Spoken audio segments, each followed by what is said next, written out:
നിരവധി പെൺകുട്ടികളെ പല സ്ഥലങ്ങളിൽ കൊണ്ടുപോയി പീഡിപ്പിച്ച മോഡലിംഗ് കൊറിയോഗ്രാഫർ അറസ്റ്റിലായിരിക്കുന്നു. കോഴിക്കോട് സ്വദേശി ഇത് ഒരു നിരന്തര ചൂഷകൻ അല്ലെങ്കിൽ ഒരുപാട് പെൺകുട്ടികളെ വലയിൽ വീഴ്ത്തിയ അവരെ അതിക്രമം കാട്ടിയ ഒരാൾ എന്നതാണോ ഇപ്പോൾ മനസ്സിലാക്കുന്നത്? കൂടുതൽ പരാതികൾ അങ്ങനെയെങ്കിൽ ഇനി പിന്നാലെ വരാൻ സാധ്യതയുണ്ടല്ലോ.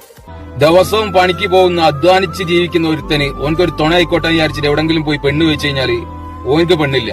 അവിഹിതത്തിൽ ചെന്ന് കയറി കൊടുക്കുന്നത് 100 കണക്കിന് പെണ്ണുങ്ങളാണ്. ഒരു പണിക്കും പോവാതെ ആൾക്കാരോട് കടം മേടിച്ച് ലോൺ എടുത്തിട്ട് ഒരു ഐഫോൺ എടുക്കും, ഒരു കൂളിംഗ് ഗ്ലാസ് എടുക്കും, എന്നിട്ട് റീൽ ഇങ്ങനെ ചെയ്യും.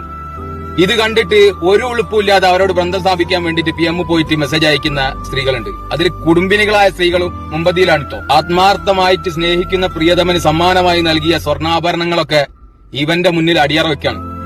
ഇവന്റെ കഥ കേട്ടപ്പോൾ ഞെട്ടിപ്പോയി. ഒരുപാട് സ്ത്രീകള് മാരിയും വാളിയൊക്കെ അങ്ങോട്ട് അയച്ചങ്ങോട്ട് കൊടുക്കുക. നിങ്ങൾ ഇങ്ങനെ ചിന്തിക്കുന്നുണ്ടാവില്ല, എത്രയെത്ര വാർത്തകൾ, എത്രയെത്ര സംഭവങ്ങൾ നമ്മളെ കൺമുന്നിലൂടെ കടന്നുപോയിട്ട് നീറ്റിങ്ങളൊന്നും പഠിക്കുന്നില്ലല്ലോ എന്നുള്ള ചിന്ത ഉണ്ടാവില്ല നിങ്ങൾക്ക്.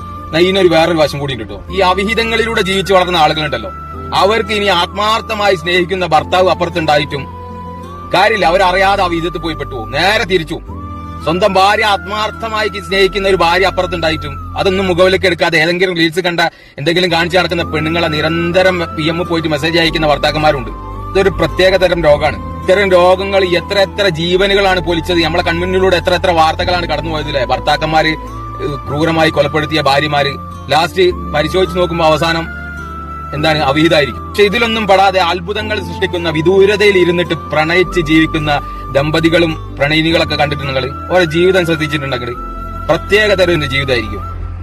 ഒരാളെ പ്രതീക്ഷിച്ചിട്ട് തന്നെ കാത്തിരിക്കുന്ന ഒരു പ്രിയതമൻ അവിടെ ഉണ്ട്, അതുപോലെ തന്നെ കാത്തിരിക്കുന്ന പ്രിയതമ അവിടെ ഉണ്ട് എന്ന് അങ്ങനെ ചിന്തിച്ച് ജീവിക്കുന്ന ആളുകളെ ജീവിതങ്ങൾ ശ്രദ്ധിച്ചിട്ടുണ്ടോ? ഒരു ഹീറോ പരിവേഷമായിരിക്കും. വാക്കിലും പ്രവൃത്തിയിലും നടത്തത്തിലും എല്ലാത്തിലും ഒരു ഹീറോ പരിവേഷം ഉണ്ടാവും. കാരണം അവരെ ആത്മാർത്ഥമായിട്ട് സ്നേഹിക്കുന്ന ഒരാള് നമ്മളവിടെ കാത്തിരിക്കുന്നുണ്ട്. അവർക്ക് വേണ്ടിയിട്ട് ഇങ്ങനെ ജീവിക്കുമ്പോൾ അതൊരു വല്ലാത്ത ജീവിതമാണ്. മാത്രമല്ല കേട്ടോ, പടച്ചോനും ഭയങ്കര ഇഷ്ടമാണ് ഇവരോട്. ഒരു അവിഹിതത്തിനും വഴിവെച്ചു കൊടുക്കാതെ, ഒരു അവിഹിതത്തിനും വിധേയമാകാതെ തന്റെ പ്രിയതമയെയും അതുപോലെ തന്നെ തന്റെ പ്രിയതമനെയും മാത്രം സ്നേഹിച്ചിട്ട് അവർക്ക് വേണ്ടിയിട്ട് ജീവിക്കുന്ന ആളുകളെ പ്രാർത്ഥന കണ്ടല്ലോ പെട്ടെന്ന് പടച്ചോൻ കേൾക്കും. കാരണം പടച്ചോന് ഭയങ്കര മോഹബത്താണ് ഇവരോട്.